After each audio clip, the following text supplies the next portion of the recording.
Yeah! Today I have something a little bit different for you.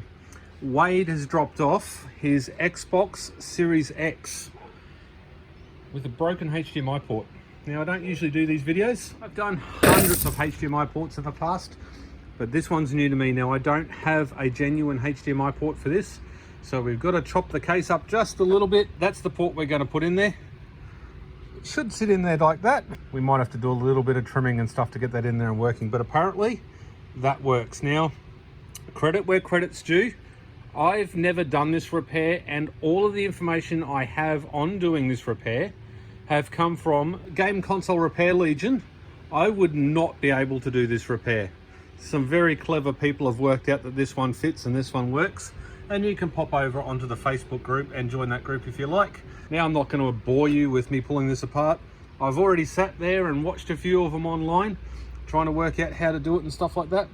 Now, it's also should be noted that I don't do repairs or new repairs, one that I haven't tried, on consoles to customers. This is the very first one I've ever done, which goes against everything I do, but it's simple enough. I've done so many of the HDMI ports, and I have told Wade that it is my first time. He knows ahead of time. He was actually going to sell this unit to me so he was going to get $300 trade in. He decided that he wasn't going to trade it in. He was going to try and get it fixed just because he can't get another one. So let's get this thing pulled apart and get it under the microscope and see what we can come up with.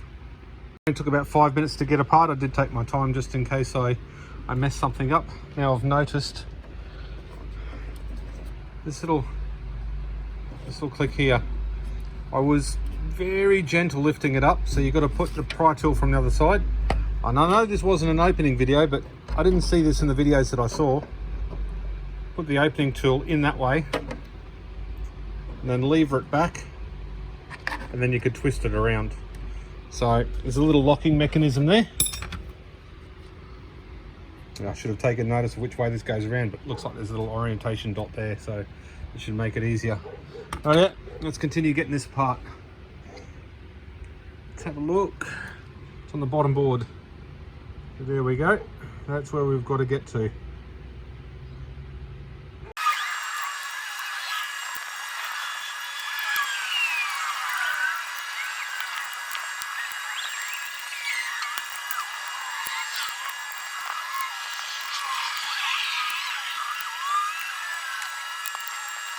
It was about another 10 minutes or so down to where I need to be. Now that's the HDMI port. Now I'd like access to the back of it so I can solder those pins in. So I'm going to have to take all of this off as well. I was hoping to get away with just leaving the heatsink on there, but that's a massive heatsink. I don't think I'd ever get enough heat into that to pull that off. So let's continue. I really do wish at this point that I had chosen one of my wider benches, but this is where my rework station is set up. So it is what it is, and I had to add a computer so I can screen capture for you. Okay, let's pull that apart.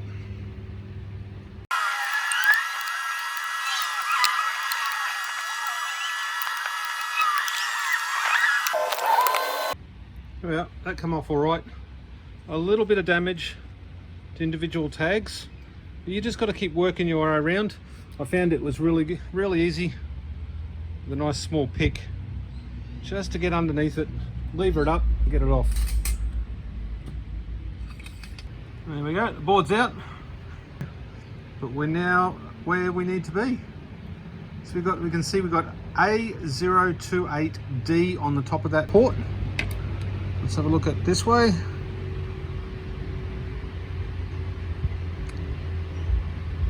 So similar to the S. Got 4 pins down the bottom. I believe that's an Xbox One S port there. You can see it sort of fits in there. I think I have to trim those rear legs to get that to fit into the hole. And we've got a PlayStation 4 HDMI port. Much different. And that's a PlayStation 4 Pro, which doesn't fit in. And unfortunately I don't have an Xbox One X port, but the Xbox One X has got a couple of little pinholes at the front, so that wouldn't work either. But even that's not long enough. So we'll run with this one, the S. We'll throw it in there and we'll see what we come up with.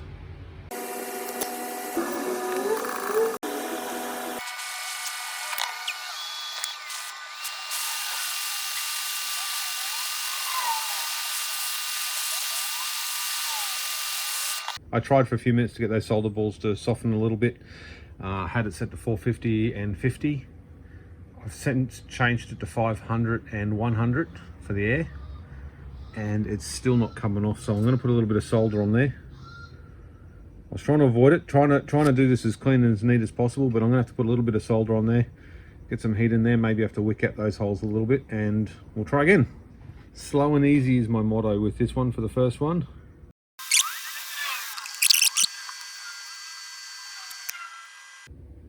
I just wicked away a little bit of that solder.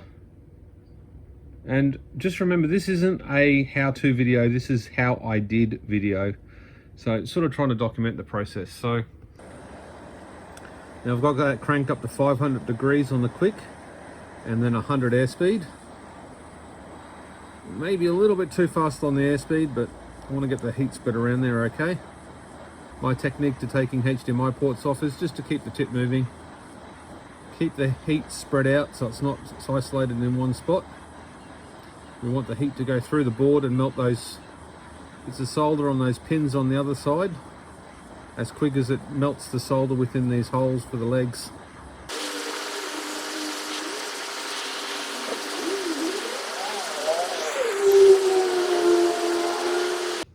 Well, there we go, the port come off. Now it took a lot longer than I actually anticipated to get it off. Maybe that was nerves, maybe it was didn't have the right technique or the right equipment. I probably should have had a preheater for the board. I don't own one. So at the back here we've got all the pins. I think there's 19 there I counted. But the challenge getting this port off was these two locator lugs. You had to bring the whole thing off nice and square. I'll see if I can get you in on that. You've got a couple of locator lugs there. So you've got the four legs, the 1, 2, 3, 4, and then you've got two pins. And I had to bring the port down nice and consistent and sort of drag it off the board almost. It looks like they've learnt a little bit. If you have a look at the front there, you can actually see 4 pins across the middle, 1, 2, 3, 4, and then 1, 2 on the outside. They were also soldered to the board, which I didn't realise they were there. So that made it a lot more difficult to actually get off than what I first thought, but hopefully that helps somebody when you're actually getting the port off. The marking on the back, M10870810. I dare say down the track you'll be able to search that in Google or eBay or something like that, and it'll come up on that search engine. A028D on the top side of it. We can see in there, the pins there on the left are all damaged, so that's why we're doing this port.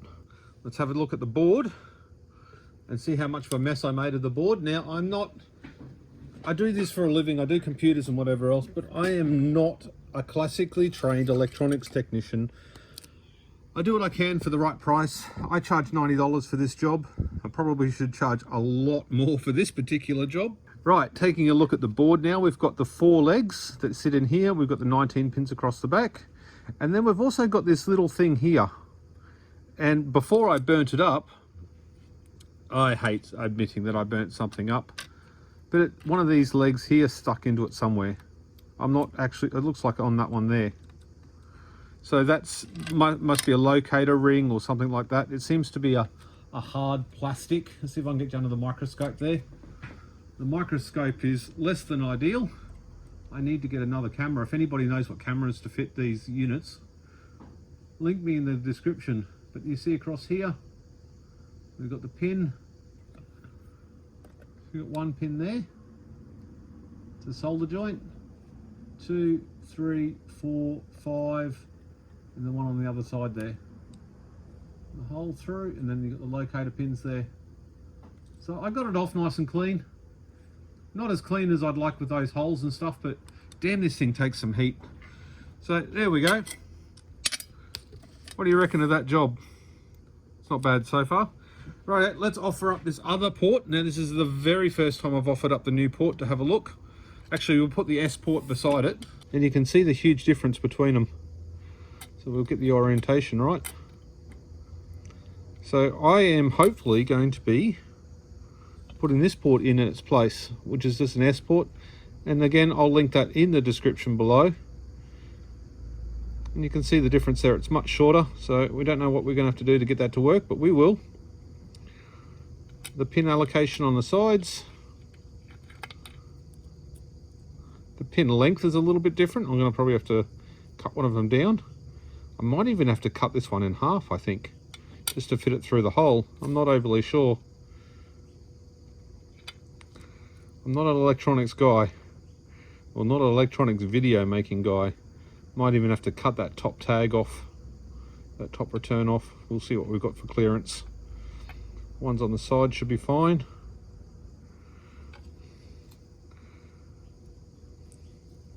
If this is successful, you're going to sure have to be careful with it. And I'd actually be keen to, once I can get the proper part, for no extra charge, I'd pull it apart and put the proper part on them for them as well. I think you owe them that much. Like I said before, I charge 90 bucks for this job, but I actually think it's worth a lot more for the difficulty level of it and the specialised equipment that you need to do it. You can't do this with a soldering iron. And I'm in Brisbane, Australia, if anybody wants me to have a go at theirs. Alright, let's offer this up for the very first time. And as expected,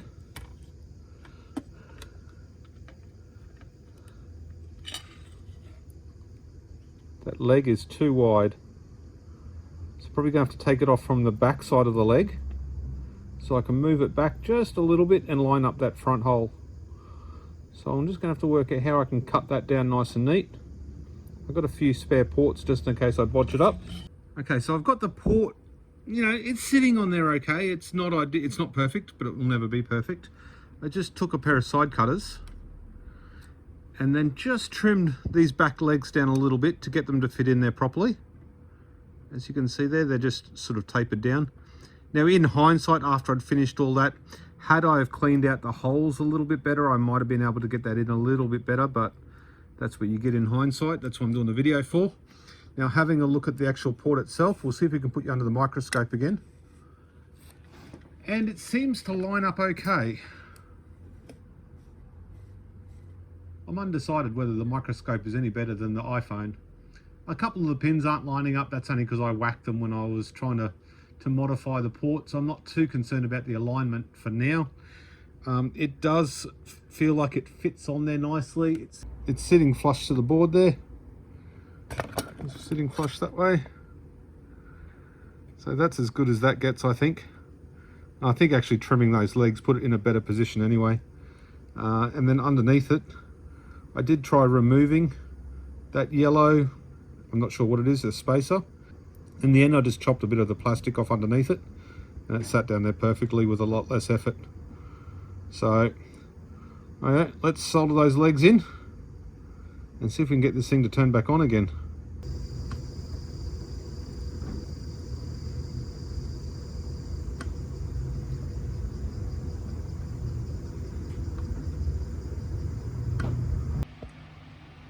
There we go, tubers. I've still got some cleanup to do. It is not even close to perfect. I'm considering taking this port off and starting again. But for the purpose of this test, I'll run it. There's no continuity between any of the pins, so we've got a good connection. We've got a good connection from the pin to whatever traces I can see. So we've got a good connection everywhere. There's no shorts. It needs a little bit of a cleanup, like I said, but we'll do that later off camera. Throw it all back together again. Let's test it. See if I can get you a better view in there. Look, it's not ideal. I'm not even going to say that I'm happy with that job, but I'll be very happy if it works. And I'm also very happy once I get the port to redo this job at no extra charge to the customer. So underneath the microscope, when I'm looking through the scope itself, it doesn't look too bad. I think with the microscope camera there, you can see it just looks weird. Just to the left of J2, there's two pins there. It almost looks like it's not on there, but it does not look right. It's an earth pin. It's a ground pin. It seems to be attached quite well. Actually, that's not a ground pin. That comes up to this filter up here. So it goes from this filter here down, and you can see the tracks underneath it. Now what I am seeing through the microscope now is what you've got to be careful of is I'm actually going over tracks. I didn't even realize that before. So if you burn too deep, you could actually short circuit that. So it might actually pay, if you're doing this, to put some overcoat pen or something over that, and then cure it with your infrared. In hindsight, I'd probably do that underneath there, or maybe even lay a piece of permanent Kapton tape there, just until we can get the proper ports here. And look at that! I just hammered that port, mucking around with it, trying to get it in. Little tag there on the top of the HDMI port isn't allowing this to sit down properly. Now, I did notice on the Game Console Repair Legion, one of the photographs that was shared, they bent that top a bit over a little bit, so I'll do that now. Now, I forgot to do this little bit. As you can see here, it's not sitting down properly. It is not at all ideal to do this while it's on the board. I really should have done it before. I did see photos of it bent backwards, but didn't really mean much at the time. I couldn't work out why it was bent backwards, but as it turns out, I reckon it's quite important.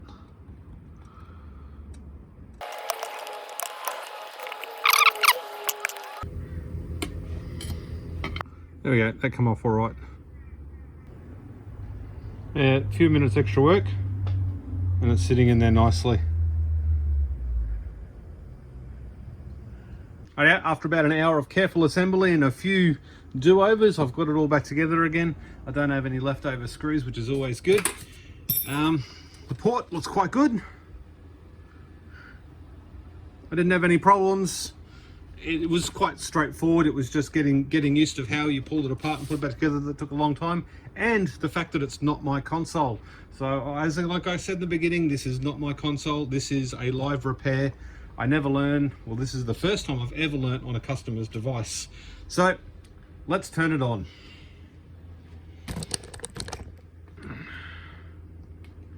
I'll have to unplug Tronic fix up there. Which one? Unplug Tronic's fix. Plug in the HDMI port.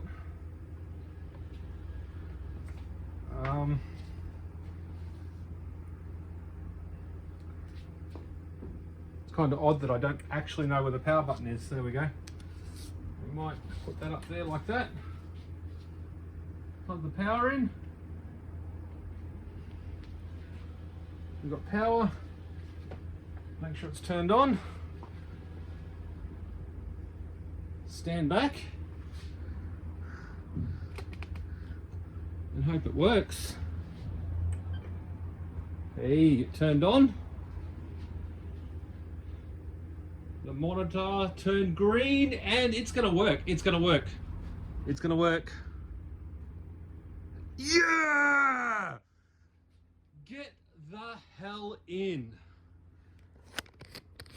Oh yes, Tyler, your console is go.